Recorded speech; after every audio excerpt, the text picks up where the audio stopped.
L'invité de la rédaction reçoit pour vous Marcel Baguidi, directeur général du système ouest-africain d'accréditation. La question de l'accréditation dans l'espace UEMOA sera au cœur de nos échanges. Bienvenue Marcel Baguidi. Merci M. Dié. D'entrée de jeu, dites-nous, c'est quoi l'accréditation? Alors l'accréditation, un exemple, c'est nous consommons de l'eau par exemple. La question c'est de savoir est-ce que cette eau elle est conforme ou pas. Et pour pouvoir répondre à ça, il faut tout un mécanisme derrière et au bout de ce mécanisme, vous avez ce qu'on appelle l'accréditation. D'accord, et là vous êtes le directeur général du SOAC, le système ouest-africain d'accréditation. Donnez-nous les principales missions de cette institution. Alors cette institution, déjà il faut le rappeler, a été mise en place par l'Union économique et monétaire ouest-africaine, UEMOA, avec l'appui de l'ONUDI, l'Organisation des Nations Unies pour le développement industriel, ainsi que l'Union européenne. Donc les missions justement, c'est de combler le gap, parce que jusqu'à avant 2018, on va dire, nous n'avions pas d'organisme d'accréditation dans notre espace UEMOA pour pouvoir répondre à des questions cruciales comme est-ce que ce produit est conforme en évaluant les laboratoires. Donc notre mission aujourd'hui, c'est de pouvoir évaluer ce qu'on appelle les organismes d'évaluation de la conformité, qui sont essentiellement les laboratoires, mais aussi les organismes d'inspection et de certification. Et eux, leur rôle, c'est de s'assurer que tous les produits et services auxquels nous sommes confrontés dans notre vie de tous les jours sont conformes. Et vous travaillez de manière précise avec quel type de laboratoire? Alors, c'est tout domaine confondu. On peut se lever le matin et regarder tout ce à quoi on est confronté. Par exemple, il y aura des questions de santé, donc la biologie médicale. Donc, notre rôle, c'est d'accréditer les laboratoires de biologie médicale, c'est-à-dire vérifier qu'ils sont compétents. Vous avez des questions de bâtiment. Est-ce que le bâtiment est conforme? Pour cela, il faut faire des travaux dans des laboratoires de BTP. Donc là aussi, il faut s'assurer que ces laboratoires sont compétents. Vous avez des questions de police, de sécurité. Est-ce que c'est de la drogue ou est-ce que ce n'est pas de la drogue? Pour ça, c'est encore les laboratoires. Donc, il faut s'assurer que la compétence est au rendez-vous. Donc, les domaines sont vastes. Et au-delà des laboratoires, vous avez aussi les organismes de certification. On voit qu'il y a beaucoup de certifications, ISO 9001, etc. Mais la question, qui garantit que ces organismes qui donnent cette certification sont compétents? Ce sont les organismes d'accréditation, donc le rôle du SOAC. Mais vous avez aussi les inspections, les organismes d'inspection qui, eux, vont sur le marché, prélèvent des produits, si je prends l'agroalimentaire.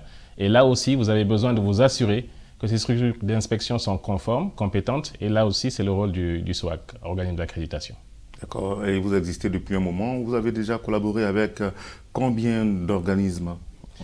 On aimerait bien avoir une idée. Alors, le SOAC, il faut dire, c'est une longue aventure parce qu'il y avait toute une question juridique derrière. Déjà, c'est un modèle original, un organisme pour 8 États. Dans le monde, nous avons 4 modèles similaires, dont 2 en Afrique. Donc, c'était un challenge pour pouvoir y arriver. Et après un lancement, on va dire, en 2005 par l'UEMOA sur le plan juridique, complété en 2010, les activités ont effectivement démarré en 2018, puisqu'il fallait aussi un pays pour accueillir le siège. Et c'est l'occasion de remercier la Côte d'Ivoire, qui a été retenue pour accueillir le siège du SOAC. Et nous avons lancé les activités en mars 2018, avec, sous l'égide du ministère de l'Industrie, notamment M. Souleymane Diarra-Souba, que nous remercions.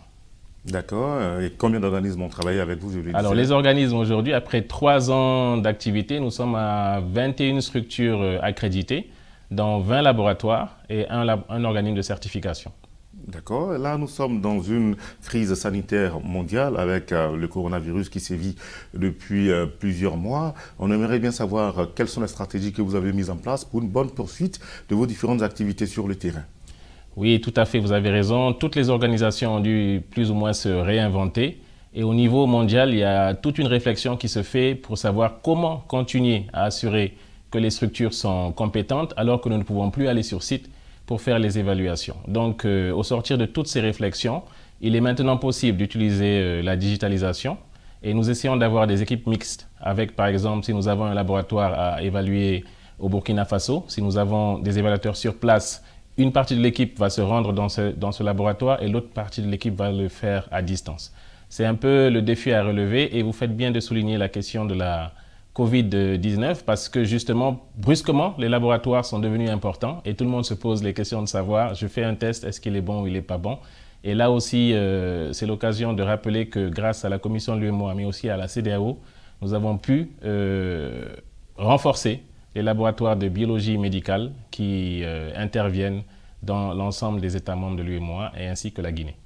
Et récemment, vous avez initié un atelier en faveur des journalistes, on va dire des hommes de médias ivoiriens. De quoi s'agissait-il, de manière concrète dans cet atelier? Déjà, rappeler le contexte de cet atelier, la presse, pour nous, est une partie prenante cruciale, parce que c'est elle qui diffuse un peu les messages. Et comme vous le voyez, l'accréditation n'est pas très bien connue. Donc nous sommes plutôt dans le cadre d'un partenariat avec cette presse. Et donc c'était le premier atelier de petit déjeuner de presse. Et nous avons échangé sur comment assurer la pérennité des activités dans le cadre de la Covid et notamment profiter des opportunités de la ZLECAf pour le commerce international et que l'Afrique de l'Ouest en particulier puisse jouer sa partition malgré la crise Covid-19 puisqu'il nous faut parler maintenant de relance économique. Marcel Baguidi, comment reconnaître un produit accrédité? Comment reconnaître? Alors déjà, nous n'accréditons pas les produits mais plutôt les laboratoires, les organismes de certification et d'inspection. Donc, pour pouvoir savoir s'ils sont accrédités, donc, à la fin de l'exercice, nous leur donnons une attestation qui est disponible en ligne. Tous les organismes d'accréditation, pour des questions de transparence, sont tenus de maintenir à jour la liste des structures accréditées. Donc, si vous allez sur le site du SOAC, vous allez trouver l'ensemble des structures avec leurs certificats et avec tous les codes, les signatures qui permettent de s'assurer de la traçabilité et qui démontrent qu'ils sont accrédités. Bien sûr, les structures elles-mêmes disposent de ces certificats. Mais en dehors de la période de la Covid-19, quelles sont les actions que vous avez bien pu mener depuis votre accession à la tête de l'institution?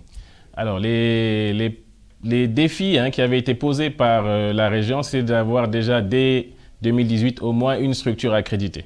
Donc 3 ans après, je pense que les objectifs sont atteints. On a vu que nous avons une vingtaine de structures accréditées.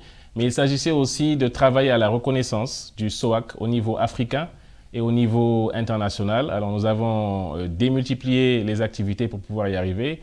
Et aujourd'hui, le SOAC est membre plein de la fêtière d'accréditation en Afrique, qui est la coopération africaine d'accréditation. Mais il est également reconnu au niveau international, notamment au niveau de l'ILAC, qui est la coopération d'accréditation qui s'occupe des laboratoires et des organismes d'inspection, mais aussi de l'IAF, qui est la structure fêtière internationale qui s'occupe des questions de certification. Donc globalement, on va dire que le métier est en place et les défis pour la visibilité et la circulation de nos certificats au niveau international sont en train d'être relevés avec cette affiliation du SOAC à toutes ces organisations qui interviennent dans le domaine de l'accréditation. Parlez-nous de vos prochaines initiatives. Alors les prochaines initiatives, le plus grand défi, on va dire, qui est fixé au SOAC, c'est qu'au-delà de la reconnaissance de ces attestations d'accréditation dans la région, qu'elles puissent être reconnues au niveau international. Et dans ce cadre, nous aussi, nous faisons l'objet d'évaluation, ce qu'on appelle l'évaluation par les pairs. Et nous sommes heureux d'annoncer que la mission d'évaluation du SOAC a été acceptée par les pairs et nous les attendons incessamment. Ils ont déjà fait une première étape et donc pour nous, c'est d'ici l'année prochaine ou plus tard d'être signataires des accords internationaux qui feront que lorsque vous avez une attestation, un certificat qui sort d'un laboratoire, qu'il puisse être reconnu partout dans le monde et accompagner ainsi nos opérateurs économiques. D'accord, nous sommes presque au terme de notre rendez-vous. Vous avez certainement un message à l'endroit des téléspectateurs de Midi 1 TV Afrique.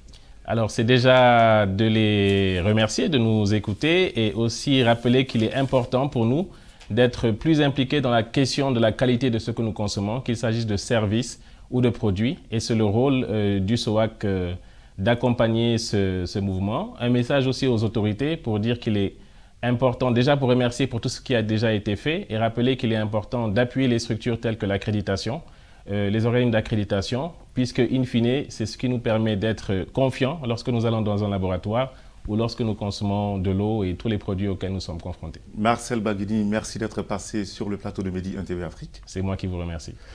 Chers téléspectateurs, c'est la fin de l'invité de la rédaction.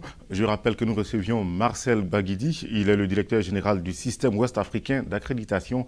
Merci encore de nous avoir suivis. Bonne suite des programmes sur Midi 1 TV Afrique.